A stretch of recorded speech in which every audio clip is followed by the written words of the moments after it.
दर्शकों नमस्कार, स्वागत है आप सभी का आज के इस कार्यक्रम में। दर्शकों, सृष्टि के आरंभ से ही नवोन्मेष एक अनवरत प्रक्रिया के रूप में चला आ रहा है। कहा जाता है कि need is the mother of invention, आवश्यकता आविष्कार की जननी होती है।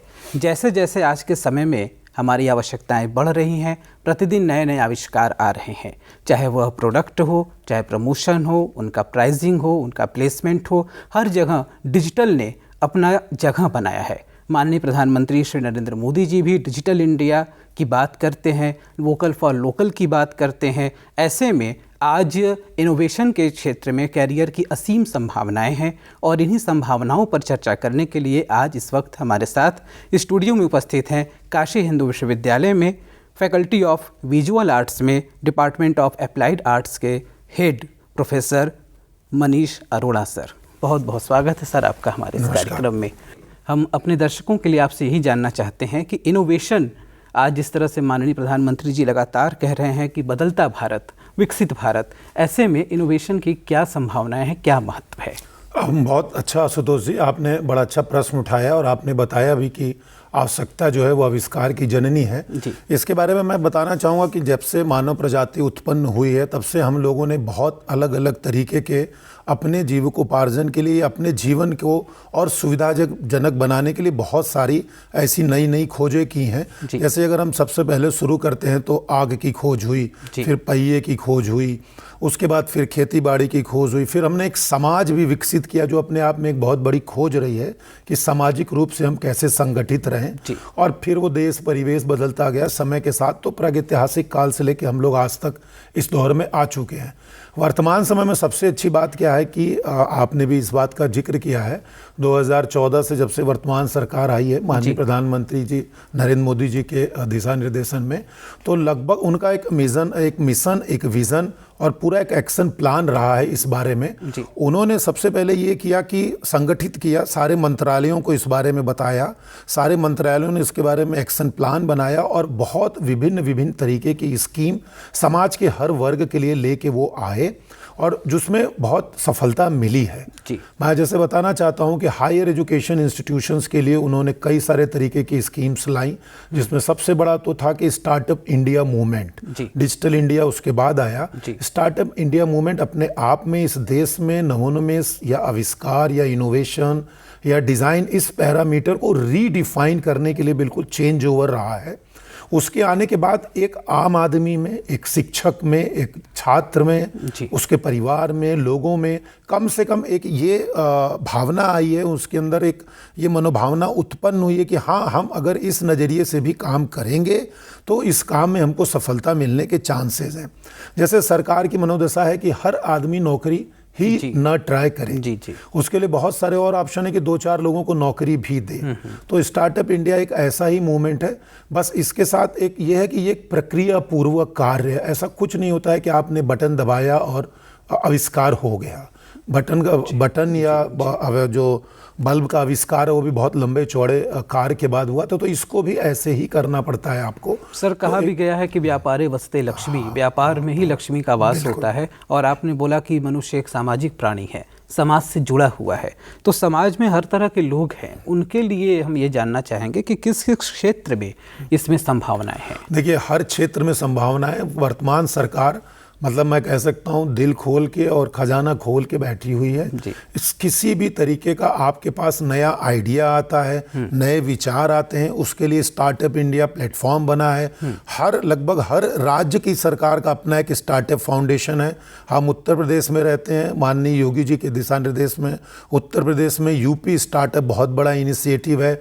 उसके बाद भारत सरकार ने अटल इनोवेशन मिशन चलाया, जिसके थ्रू सारे हायर एजुकेशन में सेलेक्टेड में अटल इंक्यूबेशन सेंटर बना हुआ है। इसी तरीके से स्कूल में, क्योंकि बेसिक लेवल पे बहुत ज़्यादा ज़रूरी होता है इस काम को ग्रो कराना, तो अटल टिंकरिंग लैब बनी हुई है। अभी अटल इंक्यूबेशन सेंटर्स बने हुए हैं।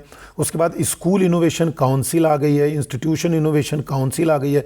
तो एजुकेशन के क्षेत्र में तो बहुत ज़्यादा इन्होंने इस पूरे कार्यक्रम में बहुत अच्छा कार्य हो रहा है, बहुत सारे अपॉर्चुनिटीज आ रही हैं। देखिए, इनोवेशन ऐसा नहीं होता है कि आपने किया और हो गया, उसकी सफलता की गारंटी बहुत कम होती है, लेकिन कब होगी कैसे होगी ये किसी को नहीं पता रहता, इसलिए उसमें अनवरत लगे रहना पड़ता है। तो ये प्रयास सारे संस्थान मिलकर कर रहे हैं, चाहे वो DST हो, department of science and technology हो, चाहे कल्चर मिनिस्ट्री हो। जैसे हम लोग क्रिएटिव फील्ड से आते हैं तो कल्चर मिनिस्ट्री बहुत कुछ इस तरीके का इनिशिएटिव ले रही है, जिससे आम आदमी जो शिक्षा जगत में नहीं है या जो कहीं नौकरी नहीं कर रहा है, वो अगर अपना कोई बिजनेस खोलना चाहता है, उसके मन में कोई बिजनेस का आइडिया, क्योंकि ये सारा चीज़ देखिए पैसे से ही संबंधित है जी। आपको इस काम को करने के बाद आपके उस नवोन्मेष से एक सामाजिक संरचना, एक औद्योगिक संरचना बनेगी, उसमें 4 से 10 से 25 से 400 लोग काम करेंगे, उद्योग बढ़ेगा और आपकी उस नई खोज से समाज में जो आम आदमी, जिसमें हम आप सब आते हैं, वो लाभान्वित होगा, चाहे वो किसी तरीके का प्रोडक्ट हो, चाहे वो किसी तरीके का एप्लीकेशन हो। आजकल डिजिटल इंडिया का इतना ज़्यादा जोर हो गया है कि बटन दबाते ही पूरी दुनिया हमारे सामने रहती है। सर, एक प्रश्न यहाँ ये आता है कि आम आदमी जिसकी बात आपने की, वो यदि ये कार्य करना चाहता है, उसे बेसिक जानकारी है लेकिन वो एडवांस जानकारी चाहता है, तो इसके लिए वो प्रशिक्षण या अनुभव कहाँ से प्राप्त करें? देखिए, इसके लिए मैं आपको बताऊं, किसी तरीके के प्रशिक्षण और अनुभव की कोई ऐसी जरूरत नहीं है। जिस भी आम सज्जन को ये लगता है कि मुझे ये काम करना चाहिए, वो अपने आसपास के भारत सरकार के MSME सेक्टर्स हैं, छोटे उद्योगों के लिए डिज़ाइन इनोवेशन सेंटर्स बने हुए हैं, भारत सरकार के डिज़ाइन इनोवेशन स्कीम बनी हुई है, लोकल लेवल पे बनी हुई है, बिल्कुल डिस्ट्रिक्ट लेवल पे ये सारी चीज़ें बनी हुई हैं। अच्छा। वहाँ के अधिकारियों से संपर्क करें, वो बहुत अच्छे से ट्रेनिंग देते हैं। प्लस फिर जैसे काशी हिंदू विश्वविद्यालय में हम लोग हैं, इस तरीके के और देश के जितनी सेंट्रल यूनिवर्सिटीज़ हैं, स्टेट यूनिवर्सिटीज़ हैं। कभी आप लोगों ने कुछ किया भी था ऐसा? हम लोग क्या बेसिकली क्या है कि क्योंकि ये केंद्रीय विश्वविद्यालय है तो बहुत सारी स्कीम्स चलती हैं। उसमें प्रीमियर हमारे यहाँ अटल इंक्यूबेशन सेंटर है, जहाँ जिस भी सज्जन का या जिस भी इनोवेटर का आइडिया फॉर्मुलेट होने के चांस होते हैं, वो वहाँ पे आके फिर उसके बाद उसको फंडिंग की जाती है। मिनिमम 10 लाख रुपए की फंडिंग रहती है। उसके बाद उसको 1-2 साल का मौका दिया जाता है, वहाँ पे ट्रेनिंग दी जाती है कि अपना बिजनेस बढ़ा ले। लेकिन ऐसी भी स्कीम है कि अगर आपके पास कोई आइडिया नहीं है, तो जैसे डिज़ाइन इनोवेशन सेंटर चलता है, इनोवेशन काउंसिल्स बनी हुई हैं, स्कूलों में बनी हुई हैं, तो आप यहाँ आइए ऐसे संस्थानों में। इसके लिए सर कोई बेसिक डिग्री की आवश्यकता नहीं है, कोई भी कर सकता है? कोई डिग्री की आवश्यकता नहीं। हमारे पास ऐसे बहुत सारे केस हैं जो मतलब किसी कारणवश समाज में पढ़ लिख नहीं पाए, फिर उन्होंने कुछ नौकरियां की और उसके बाद आके हमारे यहाँ जब हम लोगों ने उनको प्लेटफॉर्म दिया तो वो बहुत अच्छा काम करके गए और उनको कई जगह सम्मान वगैरह मिला। तो ये प्लेटफॉर्म सबके लिए ओपन है, अपने सुविधा के हिसाब से, क्योंकि हम लोग के कार्यालयों में एक समय होता है, उसमें कोई भी सज्जन आ सकता है, कंसल्टेंसी ले सकता है, उसके कोई चार्ज नहीं लगते हैं। फिर जो भी उसका एक प्रक्रिया होती है कि फॉर्म भरना है, ये करना, उसके आइडिया में कितना वैलिडेशन है, वो है कि नहीं है, क्योंकि सामान्य तौर पे हम लोग सपनों की तरह आइडियाज़ को देखते हैं और नींद में देखे हुए सपने पूरे नहीं होते। हकीकत में बदलने के लिए उन सपनों से बाहर निकल के आँख खोल के सपना देखना पड़ेगा। तो दर्शकों, जैसा कि आप देख रहे हैं, सर इतनी अच्छी बात बता रहे हैं, आज का यह कार्यक्रम आपके लिए बहुत उपयोगी होने वाला है। ऐसे हमारे कोई भी दर्शक जिनके पास कोई नए आइडियाज़ हैं, कोई नई सोच है, वो उसे विकसित करना चाहते हैं, तो इस तरह के केंद्र बने हुए हैं, आप यहाँ संपर्क करके अपने सपनों को नई उड़ान दे सकते हैं। सर, एक चीज़ ये और यहाँ पे एक प्रश्न बनता है कि जो इस तरह के प्रोडक्ट्स हैं, इनका मार्केटिंग और सेलिंग कैसे और कहाँ? देखिए, बेसिकली ये संपूर्ण रूप से व्यापार से संबंधित काम है। इसमें ऐसा कुछ भी नहीं है कि आप बिना व्यापार के कुछ करेंगे, पैसे का पूरा इन्वॉल्वमेंट है। तो जब भी आप ये करने की प्रक्रिया करेंगे, आपका वो आइडिया बाजार में कैसे जाएगा, बाजार में जाके वो सस्टेन कैसे होगा। सस्टेन का मतलब ही होता है पूरी एक मार्केटिंग प्लानिंग होगी, जो शुरू में आपको इस तरीके के जो केंद्र होते हैं वो पूरी सहायता देते हैं। अच्छा। चाहे वो डिस्ट्रिक्ट लेवल के हों, चाहे वो स्टेट लेवल के हों, चाहे वो नेशनल लेवल के हो। जैसे मैं स्टार्टअप इंडिया की ही बात करता हूं, तो जब आप उसमें फॉर्म भरते हैं जाके वेबसाइट से निकाल के, तो उसमें वो सारी प्रक्रियाएं रहती हैं। तो आपको जिस तरीके की इसमें ज़रूरत पड़ती है उस तरीके के लोग फिर आपको मिल जाते हैं। इसीलिए ये सेंटर बनाए गए हैं जहां आपका आइडिया फॉर्मुलेट कैसे होगा, उसका मार्केट कैसे होगा, उसका बाजारीकरण कैसे किया जाएगा, और फिर ट्रायल और एरर के बाद आपको फीडबैक क्या मिलेगा और इम्प्रूवमेंट के क्या चांस रहेंगे।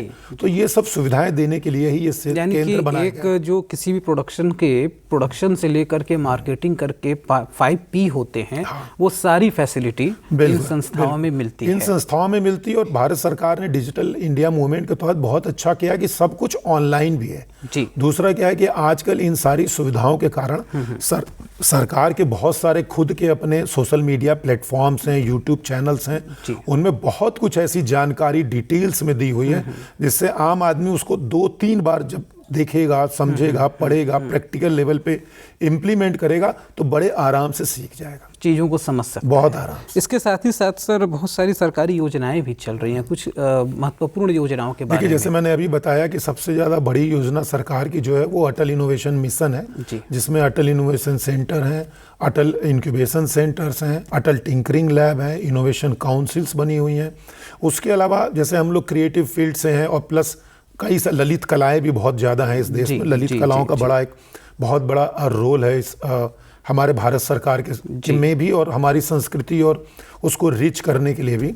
तो चाहे वो विजुअल आर्ट्स के लोग हों, चाहे प्योर पेंटिंग के हों, व्यवहारिक कला के हों, मूर्ति कला के हों, टेक्सटाइल डिज़ाइन के हों, पॉटरी के हों, सिरामिक्स के हों, ज्वेलरी डिज़ाइन के हों, कम्युनिकेशन डिज़ाइन के हों, एपरल डिज़ाइन के हों, फैशन डिज़ाइन के हों, चाहे वो नृत्य के हों, वाद्य विद्या किसी तरीके की हो, सबके लिए बहुत सारी ऐसे एक परियोजना चल रही है जी। तो वो इस तरीके की योजना है कि उसमें आप आम आदमी या कोई भी एक संगठन या छोटा मोटा जो ग्रुप है कलाकारों का, वो सरकार के द्वारा उसको सहायता मिलती है, कुछ पैसे मिलते हैं और उसके बाद बहुत सारे प्रोजेक्ट्स आजकल स्मार्ट सिटी इंडिया के नाम पे बहुत सारे ऐसे अच्छे अच्छे प्रोजेक्ट्स चल रहे हैं जिसमें वॉल पेंटिंग है, म्यूरल्स है, पब्लिक आर्ट का बहुत जबरदस्त हमारे यहाँ रोल हो गया है। वैसे भी इस तरह के आर्ट्स का गढ़ है, यहाँ पर लकड़ी की कला है, काष्ठ कला जिसको कहते हैं, चाहे मीनाकारी है, वस्त्रों का है, बनारसी साड़ी है, तमाम जीआई टैग मिले हुए हैं। तो इसके लिए भी तो तमाम चीज़ें की जा सकती हैं। अभी काष्ठ खिलौनों के लिए आप लोगों ने कोई प्रमोशन? हम लोगों का तो जैसे काम है इस तरीके की ट्रेनिंग्स देना, तो हम लोगों ने यूपी टूरिज्म और वर्ल्ड बैंक के थ्रू एक प्रोजेक्ट किया था जी। तो उसमें जो ये काष्ठ कला कारीगर थे, तो जो ट्रेडिशनल मशीन पे काम करते हैं, हमने उनको ट्रेडिशनल फॉर्म में लाया कि कार्विंग से कैसे काम करके नई डिज़ाइन बना, फिर उसके डाई बन के कैसे सांचा किया जा सकता है। तो मिट्टी के खिलौने वाले और लकड़ी के खिलौने वाले सबको हमने ये काम किया। लेकिन जो सरकार की स्कीम वो बहुत ज़्यादा अच्छी इसलिए है कि जैसे आप अगर परियोजना में जाते हैं तो आपको बहुत सारे पब्लिक आर्ट के एक्टिविटीज़ करने के लिए मिल जाएगा। और आप बनारस देखिए या कोई भी और देखिए शहर, हर चौराहे पे बहुत कुछ ऐसा दृश्य लगाया जा रहा है, ऐसी मूर्तियाँ लगाई जा रही हैं जिसके थ्रू आम आदमी को कम से कम आते जाते समय एक सुखद अनुभूति होती है कि हाँ, क्योंकि दिन भर की परेशानियों से जब आदमी बगल से गुजरता है और उसको कोई अच्छी खूबसूरत चीज़ ऐसे इंस्टॉल करके दिखती है तो बहुत अच्छी लगती है। वेस्ट मटेरियल्स इसमें बहुत ज़्यादा अपॉर्चुनिटीज़ हैं। जो कबाड़ होता है उसको एक आकार देने के लिए कलाकार या आम आदमी बिल्कुल स्वतंत्र है। बनारस में से बहुत सारी जगहों पे काम हो रहा है। लेटेस्ट काम अभी रेलवे स्टेशन पे नंदी जी की मूर्ति लगी है।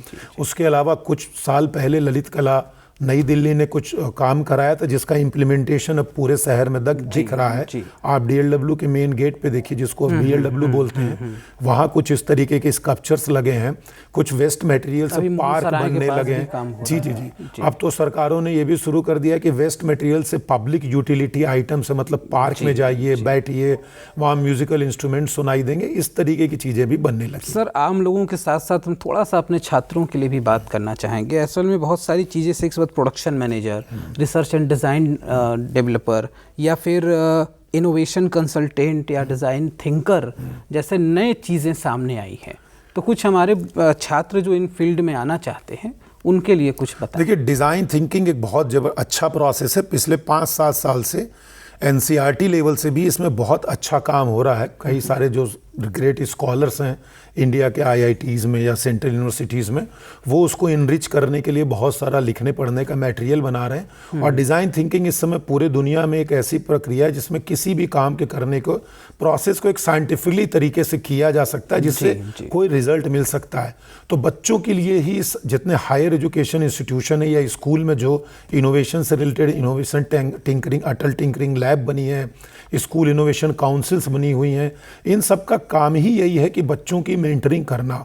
तो जैसे मैं आपको बताऊं कि हमारे काशी हिंदू विश्वविद्यालय में Atal incubation centre design innovation centre और इंस्टीट्यूशन इनोवेशन काउंसिल और स्टूडेंट इनोवेशन काउंसिल, इस तरीके के फॉर्मुलेट बने हैं जो सिर्फ बच्चों को ही इनरिच करते हैं। इसमें 90% स्टूडेंट ओरिएंटेड काम होते हैं। उनके लिए हर एक पैरामीटर पे जो आपने बताया है, डिफरेंट टाइप की lecture, workshop, series, practical assignment सब चलते हैं, जिससे बच्चों में खुद कॉन्फिडेंस आता है और वो अपने रोज नॉर्मल पढ़ाई के बजाय इस ओर भी बढ़ने का प्रयास करते हैं और ऐसी प्रक्रिया बराबर चलती रहती है।